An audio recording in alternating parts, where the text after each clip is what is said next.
Welcome to the Introduction to Scholarly Research video series. This is video 4, Keywords and MeSH.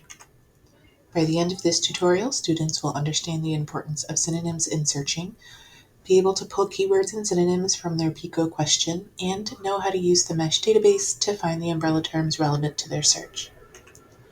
As a brief reminder, PICO is a structured approach to formulating research questions using the acronym for Patient, Intervention, Comparison, and Outcome.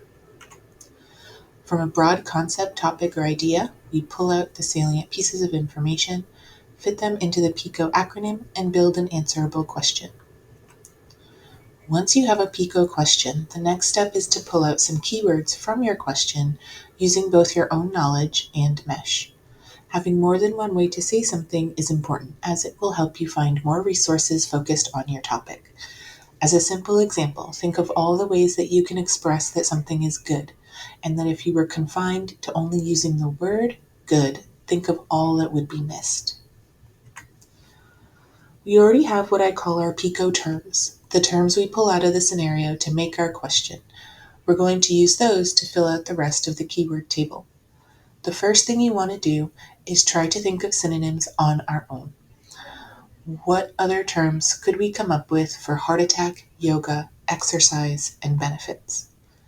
We also want to think of any possible acronyms, which this question doesn't really have. But if it did, we'd want both the acronym and the spelled out version to be included in our table. For example, if our question had to do with the gastrointestinal system, then GI would be a valid acronym and should be included on the table. As we think of possible synonyms, we add them to our keyword table. I use my own background knowledge and sometimes Google to decide upon synonyms. It's also perfectly okay if you can't think of anything and you leave some spaces blank. Once we've exhausted our ability to think of synonyms, we turn to MeSH. MeSH, or the medical subject headings, is a controlled vocabulary meant to act as a giant thesaurus, and it's hanging out in the background of the PubMed database. What makes MeSH so helpful is the fact that it's one of the older controlled vocabularies. So even though it was made for PubMed, all of the other medical databases have incorporated it into their interface. So the terms you find in MeSH can and will be used across platforms. What MeSH does is provide a consistent way of retrieving works that may use different terminology for the same concept. For example, when I checked MeSH for opioid abuse, there were 31 other terms that could be entered that mean the same thing. So say you enter the term opioid abuse.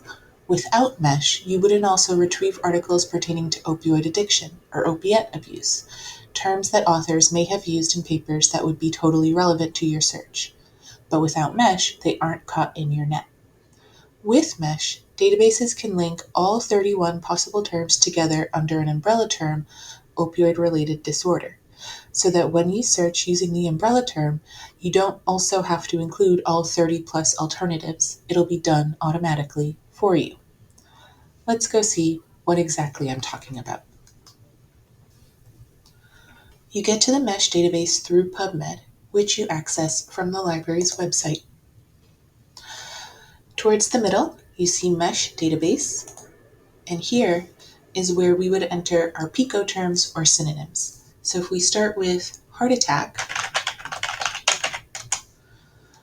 we see that we are taken straight to the scope note for myocardial infarction. A scope note is the NLM's definition of a word and will let you know whether the term you are looking at is the term that best fits your question. The scope note will also tell you what other terms fall under this term's umbrella and where it falls in the hierarchical tree of MeSH. The hierarchy will help you decide whether you want to go broader in your search or if you can narrow down with even more specificity. Once you have found the MeSH term for your word, add it as written to the keyword table and move on to the next PICO term. By skimming through the MeSH scope notes, we can add more terms to our table, staying specific to our question, but still widening the net for relevant results. For more information on the individual parts of the scholarly work process, you can view the complete series on the Medical Scholarship and Medical Databases LibGuide. Each tutorial is only 5 minutes and will give you a good overview of the entire scholarly work process. If you have any questions about any aspect of scholarly work, please do not hesitate to contact either of your health sciences librarians. Our jobs revolve around this exact process, and we'd be happy to help you through it. Thank you.